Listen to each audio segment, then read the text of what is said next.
మనకి నచ్చని నేతలని కేసులలో పెట్టి ఇరికించడం. ఇది ప్రాంతీయ పార్టీలు ఉన్నటువంటి ఏరియాలో మరీ ఎక్కువగా జరుగుతుంది. జాతీయ పార్టీల ఏరియాలో అలా లేదు. ఎక్కడన్నా ఉందేమో తెలీదు గానీ అంత ఎక్కడ సీరియస్‌గా కనిపించట్లేదు. ఇప్పుడు ఫర్ ఎగ్జాంపుల్ శివసేన మహారాష్ట్రలో ఏం చేస్తుంది, బీజేపీ వాళ్ళ మీద కేసులు పెట్టి లోపలేయడాలు, ఆర్నాబ్ గోస్వామి లాంటోళ్ళు అంటే తమకు కసి తీర్చుకోవడానికి కావాల్సినటువంటిదంతా కూడా చేసుకొస్తుంది.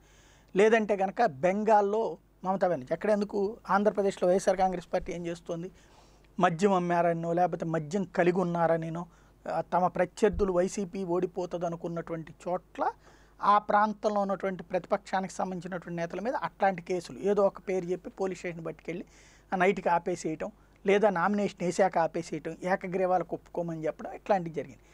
ఒకప్పుడు బెంగాల్లో అదే పరిస్థితి ఉండేది కమ్యూనిస్టులు ఉన్నప్పుడు. తర్వాత అది మారుస్తారనుకుంటే తర్వాత ఈవిడొచ్చినా అదే పద్ధతి జరుగుతూ ఉంది. ఇప్పుడు బెంగాల్లో పతాక స్థాయికి చేరింది ఏంటంటే మాదక ద్రవ్యాల కేసులు భారతీయ జనతా పార్టీ వాళ్ళ మీద. అక్కడ భారతీయ జనతా పార్టీ ఇప్పుడు రాబోయేటువంటి రోజులకి ఎన్నికలు చేరువవుతున్నటువంటి సందర్భంలో కీలక నేతల్ని లోపలేయించే కార్యక్రమం పెట్టుకున్నారు. అందులో యువమోర్చా ప్రధాన కార్యదర్శి పమేలా గోస్వామి ఆవిడకి దగ్గర 100 గ్రాముల కొకైన్ ఉందని చెప్పేసి అరెస్ట్ చేసి జైల్లో పెట్టారు. ఏంటి అంటే ఆవిడ కారు లోపల సీట్లో పెట్టుకుంది అన్నటువంటిది. ఆవిడ అదే కారులోనే ఉంది, దిగింది, బయట తిరిగి వచ్చింది, అంతా అయిన తర్వాత ఆవిడ అక్కడ కారులో కూర్చుంటుండగా పోలీసులు వచ్చేసేసి అరెస్ట్ చేసేసారు. ఏంటంటే ఆవిడ కొకైన్ పెట్టుకుని అమ్ముకుంటుంది.